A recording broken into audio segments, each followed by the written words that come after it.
Hey guys, welcome back to my channel. So today I have my best friend Kiera with me again, and as many of you know, it's October, which is Mental Health Awareness Month. So today's video we're going to be talking about mental health awareness and breaking that stigma. For decades, stigma has surrounded the subject of mental health illness and how we talk about it, or in many cases, how we don't talk about it. This negative stigma towards mental health has caused people to avoid seeking out help that they need or to continue on a treatment plan that isn't working. Please go ahead and like this video. The more likes equals the more awareness equals more people that we can help. Comment down below anything throughout the video that you would like to, or save your comments to the end to ask any questions that you would like to. If you can, go ahead and share this video, and if you haven't already, please go ahead and subscribe to my YouTube channel and join the family.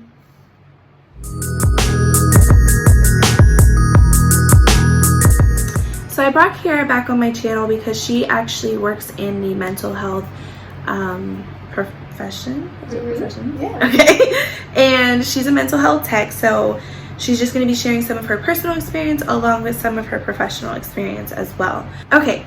Personally, I have struggled with anxiety for as long as I can actually remember. Obviously, in certain situations, it gets worse than others. And in what aspects of my life has it affected? I would say when you deal with something mental health related, it is an everyday battle, whether it's harder one day versus easier the next day, or even if for weeks you don't have any type of anxiety, any type of depression, any type of anything, you still have that, I don't even know how to word it. You still deal with that. That's something, that's your life. It's something you deal with on a daily. So obviously everybody's situation is different. Everything that they go through is different. The way that they handle it is different coping mechanisms. A couple of different ones. I'm just going to read you off a couple ones that I had found and then let you know which ones I've tried and what has worked for me. And then things may be different for you guys, and you can try the ones that I've tried that's worked for me, or you can try new ones that I have yet to try. So the first one here says exercise. I haven't tried that one yet. Write in a journal. I used to try writing in a journal. That wasn't therapeutic to me. I know a lot of people that helps though. So I would definitely say try that if you haven't tried that. Draw. I'm not really artistic, but again, I know that one helps a lot of people. Listen to music. I definitely listen to music. Mine's more gospel music just because that's the way that I was raised, and it keeps me centered, it keeps me calm, it takes me back to just a happy place. Take a bath. I think I might do that subconsciously because I think getting myself together, whether it be showering, doing my makeup, like whatever it is, that helps me. Play with a pet. I don't have one. Spend time in nature. So for a long time, that didn't necessarily work for me, but I wouldn't say it didn't work for me. I don't think I tried it. I think it was just like, I'm not a nature girl, so I'm not really gonna go outside and think that was anything. But actually, as I've gotten older, I've realized that like I love scenery, I love going by the water, like things like that just keeps me calm, and so I would definitely say try that. Clean the house. That is definitely mine. I think I get it from my mother. Like if I'm angry, if I'm anxious, if I'm anything, I usually just start cleaning. Read a book. Haven't really tried that one. And meditate is the 10th one on here. And again, haven't tried that one, but I do pray, and praying helps me. Honestly, praying is a conversation with God, and just speaking helps me, like talking through the situation, whether it be with God or with a loved one or with anybody, honestly. So definitely talk to someone about it if you have someone to talk to. If you don't have someone to talk to, find somebody to talk to. There's different lines you can call. Seek help therapy wise. There's always someone that you can reach out to, whether you know them or not. I don't deal with anything. I have slight depression, and again, situational based. But anxiety is my biggest struggle, I would say. So those are just some of the things that I would do. And I've never had to go to the side of medication. However, I have loved ones that do, sibling, it's a very, I don't know how to word it. It's another option, and as of right now, all I have tried is my coping mechanisms, and they have worked for me. But for you, if you want to go ahead and... Yeah, I deal with mental health personally and at work, and I think that can be kind of hard sometimes, but also kind of awesome, because I feel like I can help like understand my patients sometimes in a way that we don't always consider. So for me personally, I was diagnosed bipolar about a year ago, a little bit more than a year ago. And I always knew that I had like anxiety. I knew that I struggled with depression. I mean, it runs in my family, so I knew all about it. I just kind of thought I always had it under control, until one day I kind of realized like, you don't have this under control and you kind of need some help. And that's when I went to the doctor and they gave me the bipolar diagnosis, which was kind of like a hit in the chest, because I wasn't expecting that at all. Like, I knew I had stuff going on, but I just didn't think that that was what she was going to say. So I kind of sat there and processed, and at first I just didn't take my medication. I left and I had like 3 different medications that I was supposed to take multiple times a day, and it just seemed crazy to me. Like, why all of a sudden do I need all of these things in my body that I didn't already have? So I just kept continuing with the same patterns, and then one day I was like, I can't do this anymore, and I have to figure something else out. This isn't working. I've done this for too long. And I decided to take them, and I started taking them every day, and I upped my dose to the level that we needed it to be, and all of a sudden life looked different. I mean, I still had the same brain and the same thoughts, but I could now sort through the things that I had a trouble with before, or I could deal with the emotions that I didn't understand or felt like were overwhelming to me. And I'm not saying that life was perfect at all, but I can deal with things at a manageable level when my brain is medicated. And I just kind of had to accept the fact that like my brain works differently, and I look at it like puzzle pieces, and like there's just a piece that mine doesn't have that this medicine gives me to help me sort through all the things that I need. Excuse me. So I feel like it really was helpful for me, but I've also seen so many situations where that wasn't the case. Mm-hmm. And it's also super tricky figuring out what works for you. Like, you can be bipolar, but there's a bunch of different meds for that. Yeah, even doctors. Yeah, like, you have to figure out what's going to work best for you, what dosage is going to work best for you. I mean, and there can be side effects, so you have to be really conscious of your body. I mean, it's a lot. I mean, especially if you're young, you know. Yeah. I feel like I'm young, but I deal with 16-year-olds every day that struggle with these things, even younger sometimes, and it's a lot to deal with. So you definitely want to get that help or talk to someone. I mean, I check in with someone monthly, and I mean, that's hard for me because I hate making appointments, but you need at least some support, someone to guide you through the process. Yeah. I want to point on the fact that you said, you know, as far as medication goes, you don't, obviously, until you seek that help, you're not going to know if you're at the point where the coping mechanisms will help, or if you're going to need that medication. But even medication, like I said, with doctors, it's not a 1, 2, 3, here, take this, you're great. Like, it's a process, and several people that I know that go through the same thing have actually had to try different ones, had to have been taken off of those because they were not working. They were not working, as well as the fact that they do have some side effects, and sometimes the side effects are greater than helping the actual issue at hand. Mm-hmm. But there's tons and tons of medication that you can be taken off of and then try a different one, and I know that even just saying that sounds even more stressful. Yeah. And I think just thinking about the fact that you love yourself enough to, you know, go ahead and do what you need to do to get that help is definitely, I mean, it's a big step to get there and be in a place where you can say, you know what, I need to take care of myself, and this is going to be something that is going to help me. I'm going to find a way to help myself. I mean, like we said, it doesn't have to be medication. It has to be something, though. It has to be some kind of coping skill, which are things to help you deal with the instant moment. Mm-hmm. When you're going through things, when you're freaking out, when you're having an anxiety attack, or if you're struggling with controlling your anger in situations, or if you're having a hard time getting out of bed every day, you need something. So everybody's different and different things work for everybody. Like she said, I like to pray a lot too, and like my spirituality was a big, tremendous help for me in coming out of like I felt like a deep hole. And I mean, everybody's different, so you just have to find what works for you and be patient with yourself and give yourself time and don't blame yourself constantly.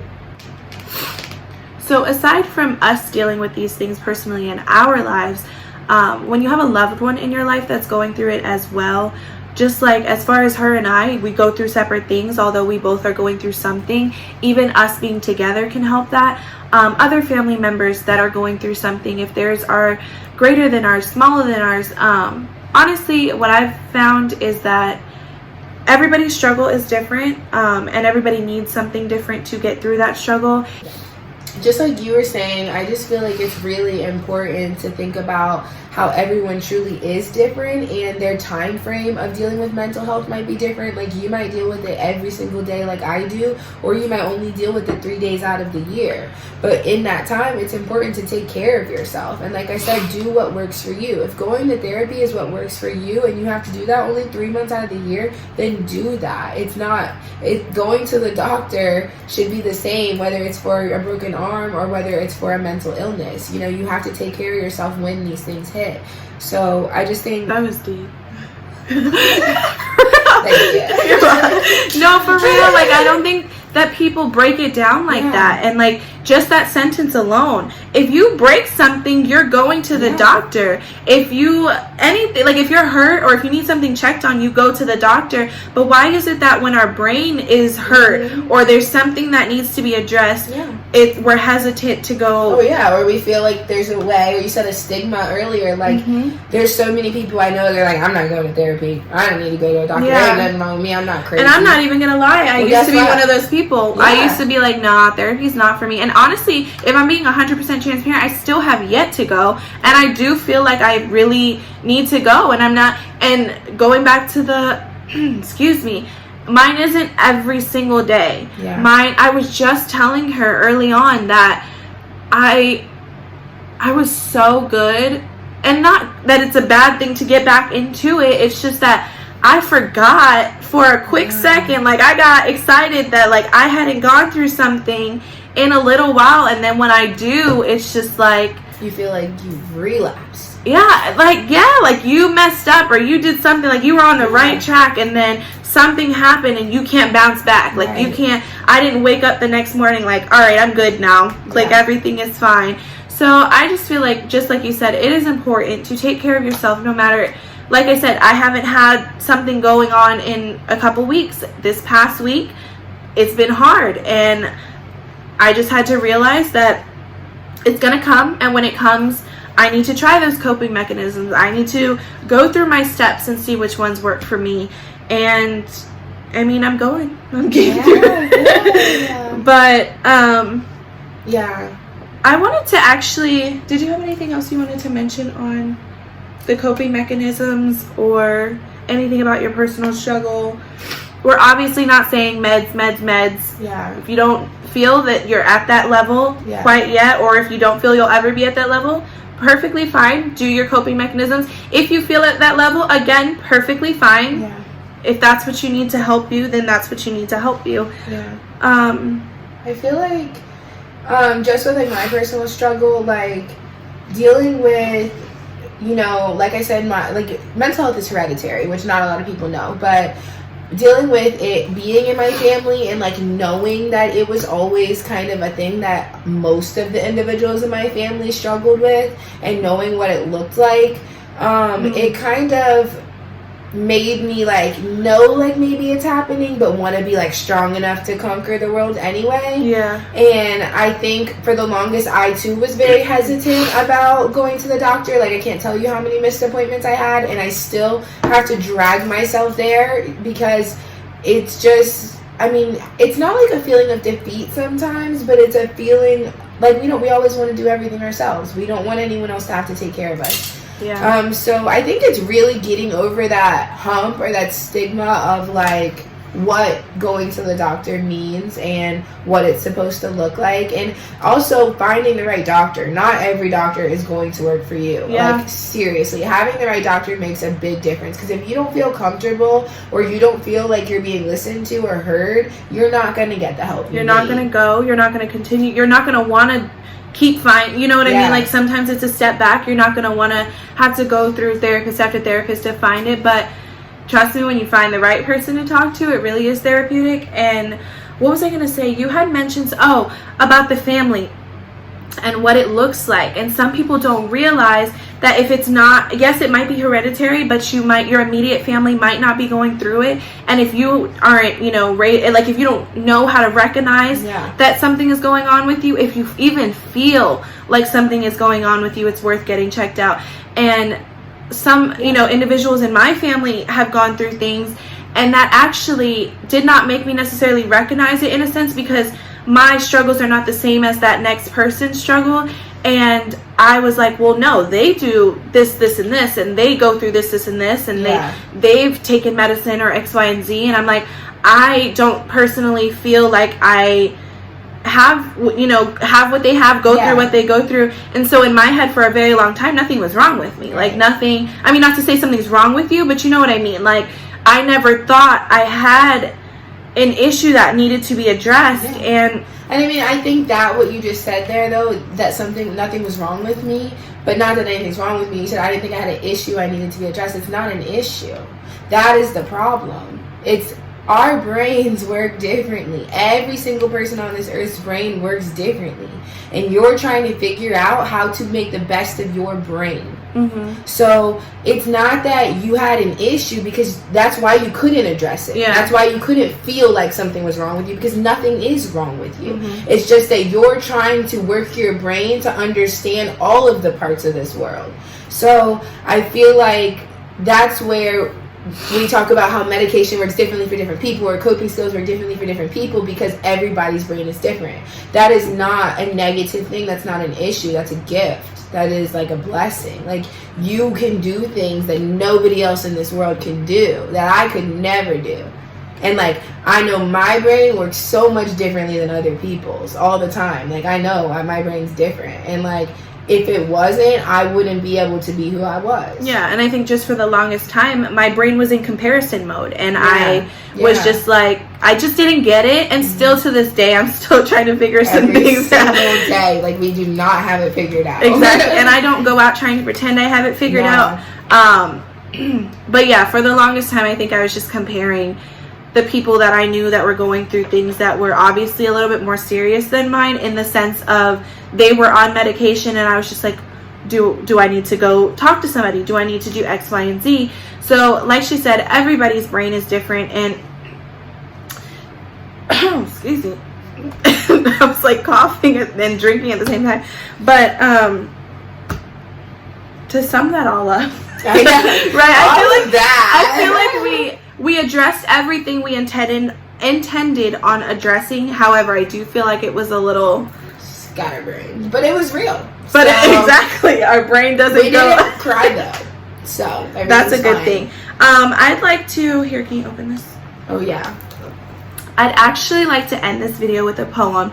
I heard this poem last week, and I attended a women's conference with my great-grandmother, grandmother, and my mother. And thank you. No, I don't know where it's at. Oh, it's all the way down here because I was scrolling. So I had attended this women's conference with them, and it was a gospel women's conference. And one of the speakers had read this poem, and I knew in the back of my head I was doing this video this week. And I heard it, and whether it was meant for this, I don't know why. Whether you're good? I'm gonna sneeze. We're both going through it right now. I don't know whether it was meant for me to do it in this video. I don't think that she meant anything about mental health awareness when she was reading this, but my brain went to, I need to read this. So we're gonna go ahead and end this video with this poem, if I can get it. Why is it like this? Give me 1 second. Okay, there we go. Whenever I start to hang my head in front of failure's face, my downward fall is broken by the memory of a race. A children's race, young boys, young men, how I remember so well. Excitement sure, but also fear, I wasn't sure to tell. They all lined up so full of hope, each thought to win that race, or tie to first, or if not that, at least take second place. Their parents watched them from the side, each cheering on their son, and each boy hoped to show his folks that he would be the one. The whistle blew, and off they flew like chariots of fire, to win, be the hero, to each young boy desire. One boy in particular, whose dad was in the crowd, was running in the lead and thought my dad will be so proud. But as he speeded down the field and crossed a shallow dip, the little boy who thought he'd win lost his step and slipped. Trying to catch himself, his arms flew every place, and the mist of laughter in the crowd, he fell flat on his face. As he fell, his hope fell too, and he couldn't win it now. Humiliated, he just wished he'd disappear somehow. But as he fell, his dad stood up and showed his anxious face, which to the boy so clearly said, "Get up and win that race." He quickly rose, no damage done, behind a bit, that's all, and ran with all his mind and might to make up for that fall. So anxious to restore himself, to catch up and to win, his mind went faster than his legs, he slipped and fell again. He wished that he had quit before with only one disgrace. I'm hopeless as a runner now, I should not try to race. But through the laughter of the crowd, he searched and found his father's face, with a steady look, and again said, "Get up and win that race." So he jumped up and tried again, 10 yards behind the last. If I'm to gain those yards, he thought, I've got to run real fast. Exceeding everything he had, he regained 8 then 10, but tried hard to catch a lead, he slipped and fell again. Defeat, he laid there silently. A tear dropped from his eye. There's no sense in running anymore. 3 strikes, I'm out, why try? I've lost, so what's the use, he thought. I'll live with my disgrace. But then he thought about his dad, who'd soon he have to face. Get up, an echo sounded low. You haven't lost it all. For all you have to do to win is rise each time you fall. Get up, the echo urged him on. Get up and take your place. You were not meant for failure here. Get up and win the race.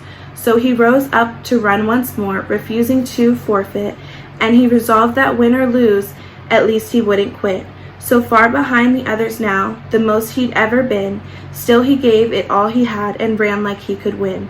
3 times he fell, he'd fallen and stumbled, 3 times he rose again. Too far behind to hope to win, he still ran to the end. They cheered another boy who crossed the line and won first place, head high and proud and happy, no falling, no disgrace.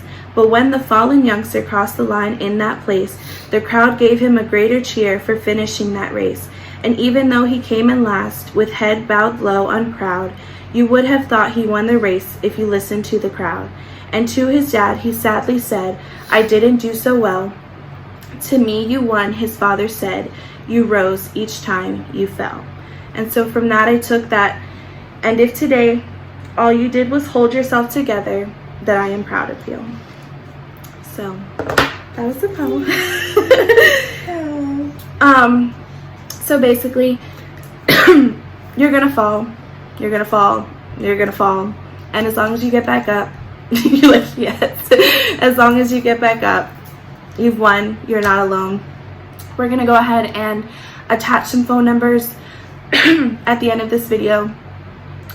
If you need to use any of them, if you need to comment down below anything, if you want to directly message me, if you don't want to comment in the comment section, that's completely fine as well. We're here, and you have people, even if you don't think you have people. And do you want to say anything before we close out? Just that if you feel like any of this related to you at all, then just take it seriously. Take your feelings seriously. Even in the slightest. And there's always hope. There's always a reason to live another day. So please, always make that choice. And if you're ever concerned about anyone else around you, please let someone know. I mean, if it's something that you genuinely feel, talk to someone, because you never know what the next day brings, and you'd rather say something than not be able to. So I hope you call or get help from anyone that you need. And every mental health is, we didn't mention the fact that it's not just anxiety, it's not just depression, it's not just self-harm. Like she said, if any aspect of this video or even anything you've heard triggered anything or made you feel like that could be me, or even you know somebody and you encourage them to either watch this video or call one of those numbers, any amount of help can go ahead and start to continue to help breaking the stigma. Are things that, if you struggle with anxiety, are going to send you into a very anxious state, or if you struggle with aggression, things that are going to make you really mad or piss you off. You don't want to put yourselves in these situations and then not have any tools to deal with them. Yeah. So for me, like, I have anxiety and aggression sometimes, but I try to think of situations before I'm in them and then prep for what I'm going to be anxious about. Like, for example, I don't like staying away from my house for very long. Like, I can do a night or two, but other than that, like, I kind of just get very anxious and uncomfortable and I want to be home. So I plan for things that I can't control because those things make me anxious. So I bring foods that I like because I get anxious about not eating the things that I want to eat. I make sure that I have clothes for different situations so I don't feel uncomfortable where I'm at. I try to make sure I know where I'm sleeping, who I'm going to be around, you know. I try to prep for things that I know are going to bother me. I also make sure for someone who medicates, have anxiety pills because I'm going to be in situations that are extreme. So if you're a person that struggles with different situations or like aggression, maybe not putting yourself around people that make you mad is probably a good idea, or using conversational techniques to have conversations with people who it's hard for you to have conversations with. I just think it's really important to know your body, know what triggers you, know what coping skills work best for those triggers specifically, and just consciously think about what you're doing.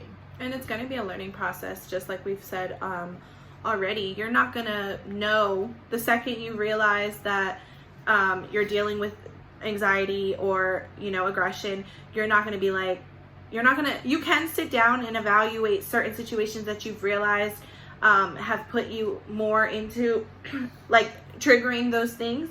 However, even to this day, I'm still like, I'll go into a situation and be like, okay, I'm really anxious, and I hadn't prior to that situation know that I was going to feel that way. Yeah. So it's great that she's at the point with most things that she realizes, okay, this situation is going to make me anxious, or I'm going to feel some type of aggression in this situation. Like, and that's good to know that, but there's also times where you're not going to always know that. So you need to recognize that as well and know that it's a learning process every single day. And then when you do know those triggers, sometimes, yes, don't put yourself in those situations if you can't. But if you are in that situation, like she was saying, no, oh my goodness, knowing those triggers will help you either get out of that situation or not put yourself in that situation again. And as well as self-harming. Self-harming doesn't always mean physical harm. Putting yourself in situations that you know are going to end up in XYZ is a form of self-harming. And so just like triggers, if you can avoid those situations, avoid those situations. Yeah, I think it's definitely important to be conscious of your behaviors in general. And like she said, I mean, that's how you learn how to deal with them. Because for the longest, I was putting myself in situations that I did not know were triggering me. Yeah. I did not know were not good for me. I did not know that just because some things are comfortable doesn't mean that they're for you. Yeah. And I think a lot of times we get wrapped up in what we know to be normal, so we are scared to stray away from that, but sometimes that is what's better for you. And usually when you have good things coming towards you, it is uncomfortable before you get there. Recovery from mental health, from substance abuse, from anything is always uncomfortable. It's always hard. And the thing is, people think that you're magically just going to feel peachy one day, but it doesn't work like that. You're always going to have hard days, you're always going to have struggles, and you're always going to need these tricks in your pocket to learn how to deal with them. So the sooner you start actually admitting what's going on, and the sooner you start accepting it and understanding it, the sooner you can deal with it. And the sooner you'll have more better days, because you'll know how to deal with those situations, and you won't get so far in a hole, because you'll work once you get those triggers, you'll know what you need to do. I don't know what is going on with me. It's the sickness. I rebuke. I also want to say 1,000 times, I am not a doctor. I just go from my experiences, what has worked for me, what I have seen. Yes, I do deal with patients that struggle with mental health every day, but their individual stories are theirs and they are not for me to judge. So all I can do is take my experiences and tell you what has worked and what I've found that didn't really work. Exactly. And that's all that it is. I just want to be clear, I'm not a Yeah. doctor. Same. Like bringing awareness. You don't have to be a professional. Yeah. You don't even have to work even in that industry. Anybody can bring awareness. You don't even have to deal with mental health. You don't even have to have it. The awareness needs to be brought and the stigma needs to be broken, and that's all that we are actually trying to do here. And with that being said, thank you for watching this video. Please go ahead and give it a like. Like we said, the more likes, the more awareness, the more shared the video people get to see. And if you haven't already, go ahead and subscribe and join the family. The comment section is always open, and thank you for watching.